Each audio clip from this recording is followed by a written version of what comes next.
Matahari pagi memancar lembut ke seluruh desa, membawa cahaya baru setelah malam yang dipenuhi keajaiban. Di gubuk kecil Jaya, ibunya terlihat sedang menyayapkan sarapan dengan tubuh yang kini tampak segar dan penuh semangat. Para tetangga, yang sebelumnya khawatir akan kondisi wanita tua itu, mulai mendengar kabar bahwa ia pulih dalam semalam. Berita tentang keajaiban itu menyebar seperti api. Seorang anak yang melihat cahaya hijau dari celah gubuk Jaya mulai bercerita kepada teman-temannya. Tak butuh waktu lama, desa kecil itu menjadi riuh dengan spekulasi. "Apa kau dengar?"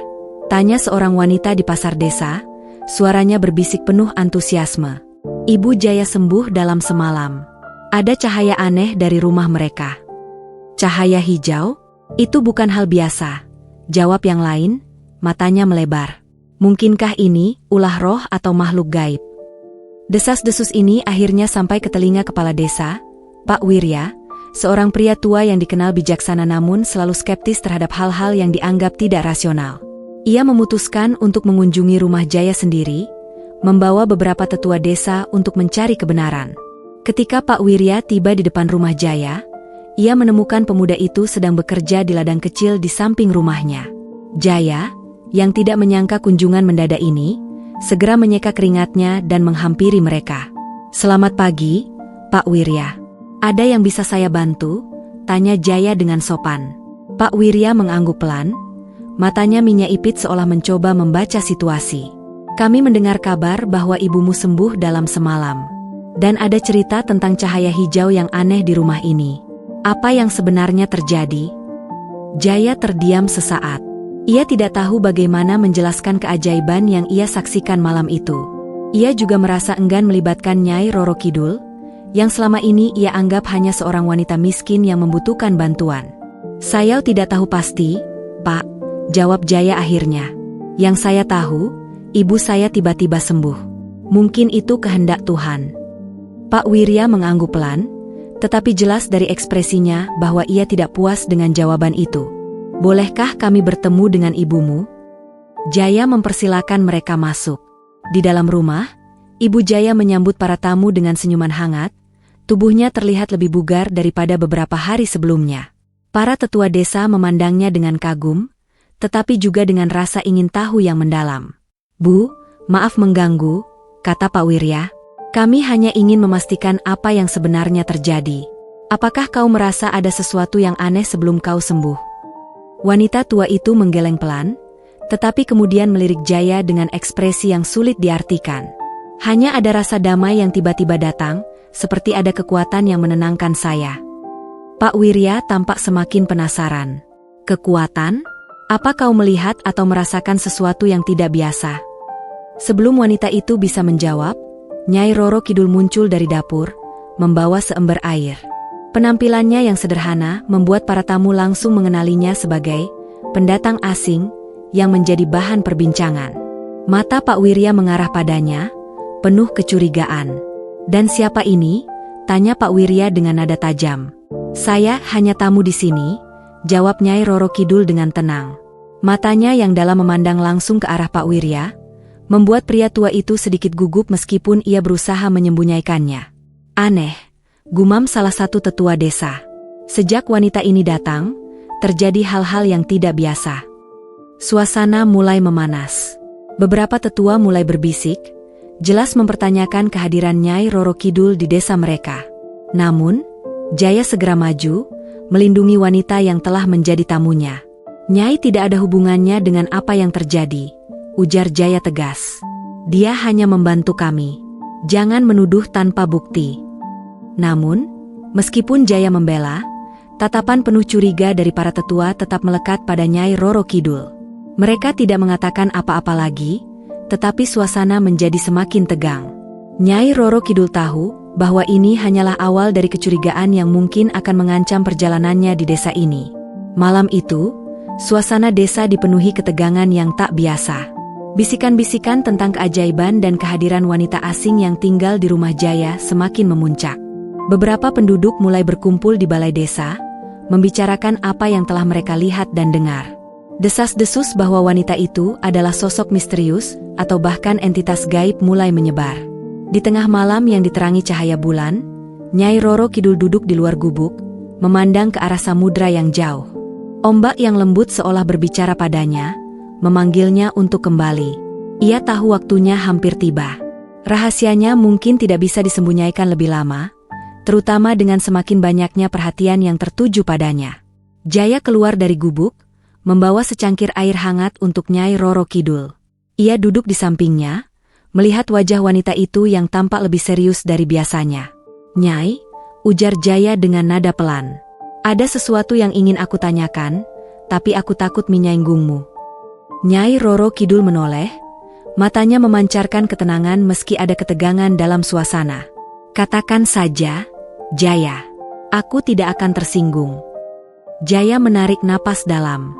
"Malam itu, ketika ibuku sembuh, aku merasa ada sesuatu yang luar biasa terjadi. Seperti ada kekuatan yang tidak aku pahami. Aku tidak bisa menghilangkan pikiran bahwa kau mungkin memiliki hubungan dengan keajaiban itu." Nyai Roro Kidul terdiam sejenak, lalu menatap langit. Ia tahu bahwa inilah saatnya untuk mengungkapkan kebenaran. "Jaya," ucapnya dengan lembut, "kau benar. Ada sesuatu yang perlu kau ketahui tentang diriku." Sebelum ia melanjutkan, suara langkah kaki terdengar dari arah desa. Sekelompok penduduk, dipimpin oleh Pak Wirya, berjalan ke arah mereka dengan lentera di tangan. Tatapan mereka penuh kecurigaan dan kecemasan. "Nyai Roro," panggil Pak Wirya dengan nada tegas, meskipun ada sedikit gemetar dalam suaranya. "Kami ingin tahu siapa kau sebenarnya. Desa ini tidak bisa menerima kehadiran seseorang yang membawa hal-hal yang tidak dapat kami pahami." Jaya berdiri, mencoba membela. "Pak Wirya, Nyai tidak bersalah. Dia hanya mencoba membantu kami." Namun, sebelum Jaya bisa melanjutkan, Nyai Roro Kidul mengangkat tangannya, memberi isyarat agar ia berhenti. Ia berdiri dengan anggun, wajahnya tetap tenang meski situasinya penuh tekanan. "Penduduk desa," ujar Nyai Roro Kidul dengan suara yang lembut namun penuh wibawa. "Kalian berhak mengetahui siapa aku. Dan malam ini, aku akan mengungkapkan semuanya." Dalam sekejap, angin mulai berhembus lebih kencang, membawa aroma laut yang khas. Cahaya bulan tampak lebih terang, memantulkan bayangan samar di wajah Nyai Roro Kidul. Ia mengangkat tangannya perlahan, dan tubuhnya mulai memancarkan cahaya hijau zamrud yang lembut. Pakaian lusuhnya berubah menjadi gaun berkilauan yang terbuat dari kilau ombak. Rambutnya yang sebelumnya acak-acakan kini memancarkan keindahan yang memukau. Penduduk desa mundur beberapa langkah, sebagian di antaranya terjatuh karena kaget. Pak Wirya dan para tetua hanya bisa berdiri terpaku, tidak percaya dengan apa yang mereka lihat. "Aku adalah Nyai Roro Kidul," ucapnya, suaranya menggema lembut di malam itu. "Ratu Laut Selatan." Keheningan menyelimuti tempat itu. Hanya suara angin dan ombak yang terdengar, seolah ikut menyaksikan momen ini. Jaya menatap Nyai Roro Kidul dengan mata terbelalak, bingung antara rasa kagum dan keterkejutan. "Kenapa kau datang ke desa kami?" tanya salah satu penduduk dengan suara bergetar. Nyai Roro Kidul menatap mereka dengan penuh kasih. "Aku datang bukan untuk membawa bahaya. Aku datang untuk memahami kehidupan manusia, untuk merasakan bagaimana rasanya hidup dalam keterbatasan dan perjuangan. Kalian tidak perlu takut padaku." Pak Wirya, yang akhirnya bisa menguasai dirinya, melangkah maju. "Tapi kenapa kau membantu kami, terutama keluarga Jaya?" "Karena di tengah kesederhanaan dan kekurangan, aku melihat ketulusan yang jarang kutemukan di tempat lain," jawab Nyai Roro Kidul. "Jaya dan keluarganya mengajarkan aku arti sebenarnya dari keteguhan hati dan harapan. Dan aku ingin membalas kebaikan itu." Mendengar jawaban itu, penduduk desa mulai saling memandang. Ketegangan di udara perlahan mencair, digantikan oleh rasa hormat dan kekaguman. Meski mereka masih sulit memahami apa yang terjadi, mereka mulai menerima bahwa Nyai Roro Kidul bukanlah ancaman. Jaya mendekat, matanya penuh rasa terima kasih dan kebingungan. "Nyai atau, Yang Mulia, aku tidak tahu harus berkata apa." Nyai Roro Kidul tersenyum lembut. "Panggil aku seperti biasanya, Jaya. Aku tetaplah Nyai yang kau kenal." Malam itu menjadi malam yang tak terlupakan bagi desa kecil itu. Penduduknya tidak hanya belajar tentang keberadaan kekuatan yang lebih besar, tetapi juga tentang bagaimana keajaiban dapat terjadi melalui ketulusan dan keberanian seseorang.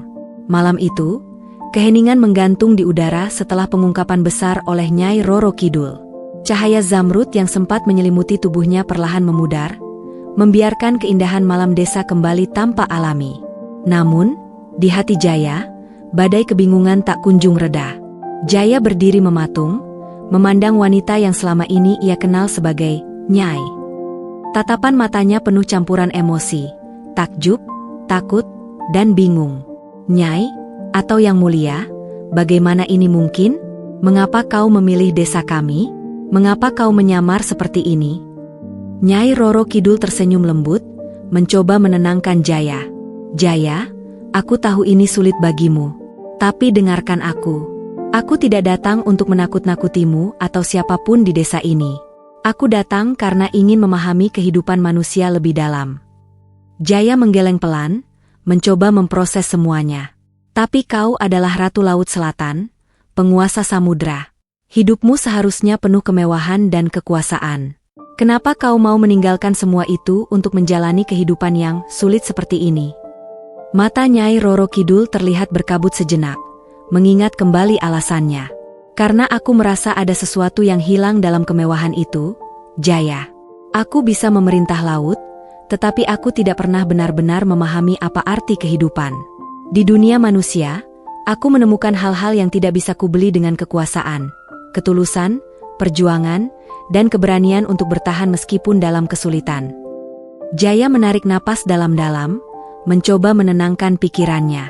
Ia masih sulit menerima kenyataan bahwa wanita yang selama ini ia anggap manusia biasa adalah sosok legendaris yang ia dengar hanya dalam cerita rakyat. Lalu, apa yang terjadi sekarang? Tanyanya dengan suara pelan. Apakah kau akan kembali ke laut dan meninggalkan kami? Pertanyaan itu membuat hati Nyai Roro Kidul bergetar. Ia memandang Jaya, melihat kebaikan dan ketulusan yang membuatnya tertarik pada kehidupan manusia sejak awal.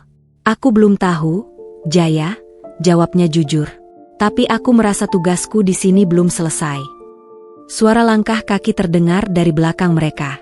Pak Wirya dan beberapa penduduk desa yang masih berkumpul mendekat, wajah mereka masih diliputi rasa penasaran. Salah satu dari mereka memberanikan diri untuk bertanya. Yang Mulia, ujar seorang pria tua dengan suara gemetar. Jika kau memang Ratu Laut Selatan, apakah kau akan menghukum kami karena telah curiga padamu? Nyai Roro Kidul menggeleng pelan, senyum lembut menghiasi wajahnya. Aku tidak datang untuk menghukum, tetapi untuk belajar. Kecurigaan kalian adalah hal yang wajar, dan aku tidak menyalahkan siapapun. Yang kuinginkan hanyalah membantu, sejauh yang kubisa. Mendengar jawaban itu, ekspresi para penduduk mulai melunak. Ketegangan yang sebelumnya terasa perlahan mencair. Beberapa dari mereka bahkan mulai tersenyum, merasa terhibur oleh sikap rendah hati sosok yang begitu agung. Jaya, yang masih berdiri di samping Nyai Roro Kidul, akhirnya mengumpulkan keberaniannya untuk berbicara lagi. Nyai, jika kau merasa tugasku belum selesai, aku akan mendukungmu. Desa ini selalu membutuhkan bantuan, dan aku yakin kehadiranmu dapat membawa banyak kebaikan. Ucapan itu membuat Nyai Roro Kidul merasa terharu. Ia tidak menyangka bahwa meski kebenaran telah terungkap, Jaya tetap mempercayainya. Terima kasih, Jaya. Kebaikan hatimu adalah sesuatu yang akan selalu aku ingat. Pagi itu, suasana di desa kecil terasa berbeda. Cahaya matahari yang menyinari atap-atap rumah kayu membawa ketenangan setelah malam yang penuh kejutan. Penduduk desa berkumpul di balai desa, dipimpin oleh Pak Wirya, sementara Jaya dan Nyai Roro Kidul berdiri di depan mereka. Wajah-wajah penduduk masih memancarkan rasa penasaran, tetapi tidak ada lagi ketakutan. Mereka menunggu penjelasan lebih lanjut dari Sang Ratu Laut Selatan. Nyai Roro Kidul melangkah maju, mengenakan pakaian sederhana yang telah kembali seperti semula. Ia berdiri dengan anggun, meskipun suasananya santai, ada wibawa yang sulit diabaikan.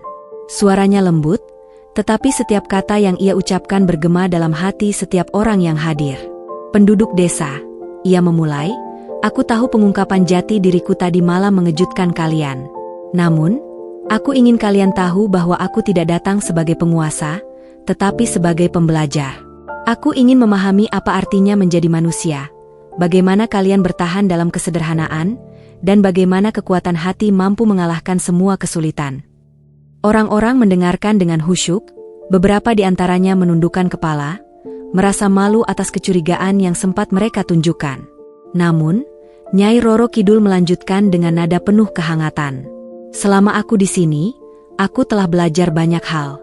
Aku melihat betapa kerasnya kalian bekerja untuk keluarga, bagaimana kalian saling membantu meskipun hidup penuh keterbatasan. Dan yang terpenting, aku melihat bahwa kekayaan sejati tidak ada dalam emas atau harta, tetapi dalam ketulusan hati dan keberanian untuk terus maju. Ia menatap Jaya sejenak, senyuman kecil terukir di wajahnya. Jaya dan keluarganya menunjukkan kepadaku bahwa kehidupan manusia adalah tentang berbagi dan bertahan. Dan aku ingin memberikan sesuatu kembali kepada kalian semua. Pak Wirya, yang berdiri di samping para tetua desa, akhirnya memberanikan diri untuk berbicara. Yang mulia, apa yang dapat kami lakukan untuk menunjukkan rasa hormat kami? Kami ingin memperbaiki kesalahan kami karena telah curiga padamu. Nyai Roro Kidul menggeleng lembut. Kalian tidak melakukan kesalahan. Curiga adalah naluri manusia, dan aku memahaminya. Yang kuinginkan dari kalian hanyalah satu hal, teruslah hidup dengan saling mendukung, seperti yang selalu kalian lakukan. Jangan pernah kehilangan kepercayaan satu sama lain, dan jangan takut menghadapi tantangan. Ia melangkah lebih dekat ke arah penduduk, menatap mereka satu persatu dengan penuh kasih. Aku juga ingin meninggalkan pesan ini. Kekuatan sejati tidak datang dari luar, tetapi dari dalam hati kita sendiri. Setiap orang memiliki potensi untuk menjadi kuat, selama mereka percaya pada diri sendiri dan saling membantu. Seorang wanita tua di antara kerumunan maju perlahan. Ia menggenggam tangan Nyai Roro Kidul dengan mata berkaca-kaca. Yang mulia, terima kasih telah mengingatkan kami akan pentingnya kebersamaan. Desa kami akan selalu ingat pelajaran ini. Nyai Roro Kidul membalas genggaman itu dengan lembut. Aku yakin desa ini akan menjadi tempat yang lebih baik. Aku akan selalu mengawasi kalian, meski dari kejauhan. Langit mulai cerah, dan suasana di balai desa berubah menjadi lebih ringan. Orang-orang merasa lega, tidak hanya karena kehadiran Nyai Roro Kidul, tetapi juga karena pesan-pesan kebijaksanaan yang ia tinggalkan. Mereka merasa telah mendapatkan pemahaman baru tentang kehidupan. Jaya mendekat ke arah Nyai Roro Kidul, suaranya pelan tetapi penuh rasa hormat. Nyai, apa ini artinya kau akan segera pergi? Nyai Roro Kidul menatap Jaya dengan senyuman lembut yang penuh makna. Perjalananku di desa ini hampir selesai, Jaya. Tetapi ingatlah, aku tidak benar-benar pergi. Aku akan selalu ada, dalam semangat, dalam angin laut, dan dalam hati kalian semua. Fajar menyaingsing dengan cahaya lembut yang menyelimuti desa kecil itu. Laut di kejauhan terlihat tenang, seolah memantulkan ketenangan baru yang telah merasuki hati penduduk desa. Di depan rumah Jaya, Nyai Roro Kidul berdiri dengan anggun, memandang cakrawala yang mulai diterangi sinar matahari. Jaya dan ibunya berdiri di sampingnya, ekspresi mereka penuh rasa terima kasih sekaligus berat hati. Penduduk desa mulai berkumpul di jalan kecil, berharap bisa memberikan perpisahan yang layak untuk sosok yang telah mengubah hidup mereka dalam waktu singkat. Nyai, ucap Jaya dengan nada pelan, suaranya terdengar berat. Aku tahu ini bukan selamat tinggal, tapi rasanya sulit menerima bahwa kau akan pergi. Nyai Roro Kidul tersenyum lembut. Ia menatap Jaya dengan penuh penghargaan, seolah ingin mengingat setiap detail dari wajah pemuda yang telah mengajarkannya banyak hal tentang kehidupan manusia. Jaya, kau adalah contoh dari kebaikan hati manusia yang tulus, ujarnya. Aku tidak akan pernah melupakanmu atau keluargamu. Perjuangan dan semangatmu telah menginspirasi aku untuk terus melindungi manusia, bukan hanya sebagai Ratu Laut Selatan, tetapi sebagai bagian dari dunia kalian. Ia kemudian berbalik ke arah penduduk desa yang telah berkumpul. Dengan suara lembut namun menggema, ia memberikan pesan terakhirnya. Penduduk desa, katanya, ingatlah apa yang telah kalian alami bersama. Kehidupan tidak akan pernah lepas dari tantangan. Tetapi jika kalian saling mendukung dan menjaga hati kalian tetap tulus, tidak ada badai yang tidak bisa kalian lalui. Aku datang bukan untuk membawa keajaiban, tetapi untuk menunjukkan bahwa keajaiban terbesar ada dalam diri kalian sendiri, rasa saling percaya dan keberanian. Suasana menjadi sunyi. Bahkan angin pun tampaknya berhenti untuk mendengarkan kata-kata terakhir Nyai Roro Kidul. Beberapa penduduk meneteskan air mata, menyadari betapa besar dampak kehadiran wanita itu pada hidup mereka. Setelah memberikan pesannya, Nyai Roro Kidul melangkah ke arah pantai, diikuti oleh Jaya dan beberapa penduduk desa.